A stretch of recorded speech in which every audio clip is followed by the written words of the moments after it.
In lesson 5, we're teaching the one-handed legal move, which is going to be taking off a variable off of one side using zero pairs. So let's take a look at our setup here.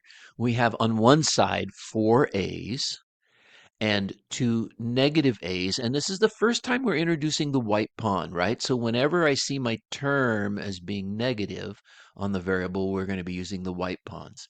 And a 4, and on the other side I have 1A and a 10. So let's go ahead and do our two-handed move first, right? Where we're taking one variable off of each side and set that down.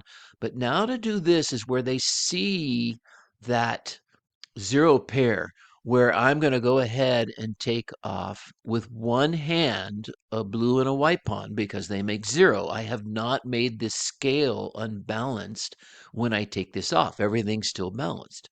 And then I see again that I could grab, um, again, these two. I'll put them next to each other and take them off with one hand.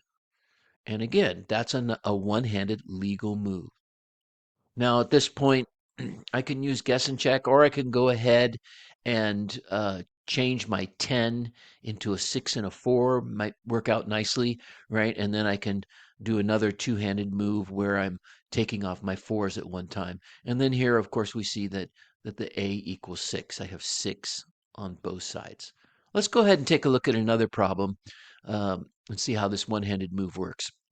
So here I have 1B and 3 more B's and 1 negative B. And on the other side, I have 30. So this is pretty straightforward. We're just going to go ahead and with one hand lift those off because they make a zero pair and 0. So we take those off, and then we can easily see I have 30 on this side, and then 10, 20, 30 here, and then our B equals 10. Nice. Let's take a look at one more. This one gets a little bit trickier.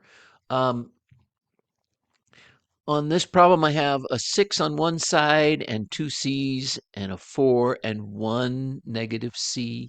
And on the other side, I have 2 C's and a 1. Now notice they could do a two-handed legal move by taking these blue pawns off, right? That's a legal move.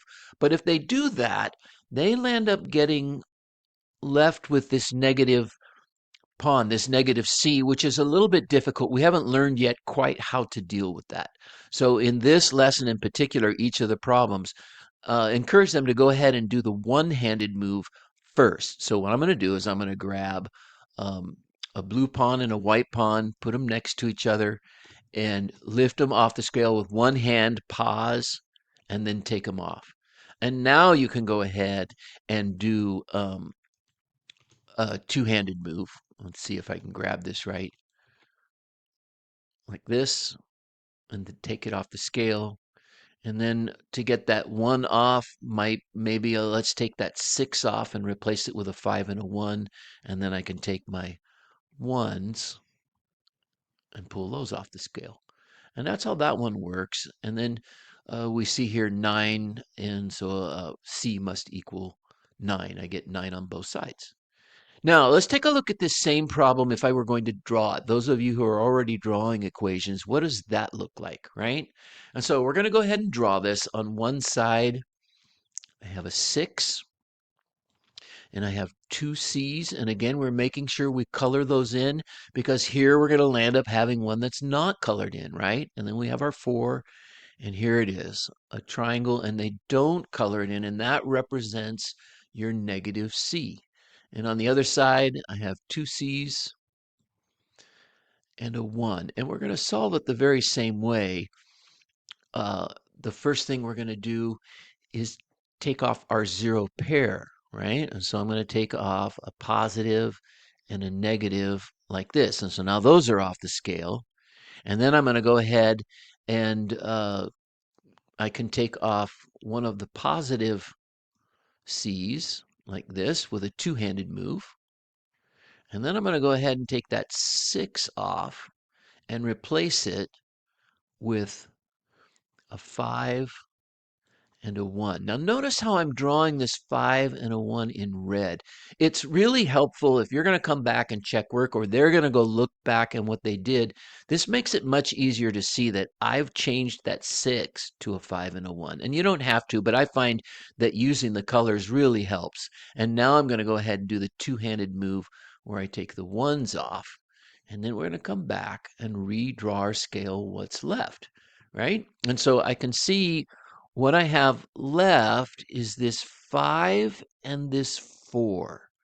Now, they can choose to go ahead and put a 5 and a 4 on the scale like we have, or they can go ahead and right off the bat change that to a 9. Either way, it doesn't matter, whatever they see or are comfortable with. But here we see that clearly our C equals a 9, and that I've got 9 on both sides. And that's how lesson 5 works. Thank you.